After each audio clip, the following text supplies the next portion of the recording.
saat ini Allah akan memberikan tugas kepadamu, memberikan kewajiban kepadamu untuk kamu laksanakan. Kamu harus bisa menafkahi istrimu, kamu harus bisa mendidik istrimu, dan juga kamu harus bisa memimpin rumah tanggamu agar mereka ada di jalan Allah.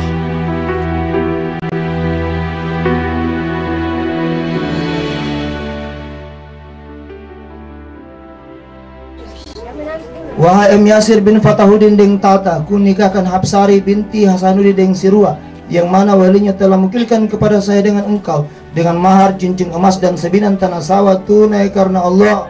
Saya terima nikahnya Hapsari bin Hasanuddin binti Hasanuddin de Sirua dengan mahar emas dan sebidang tanah sawah. Begitu sangat bangga dan bahagia ayahmu dan juga ibumu saat ini melihat kalian berdua sudah dewasa, sudah siap untuk berumah tangga. Mudah-mudahan kami semua yang ada di sini saat ini menjadi saksi. Jangan kecewakan kami semua yang hadir di sini, tapi berikan kebanggaan kepada kami.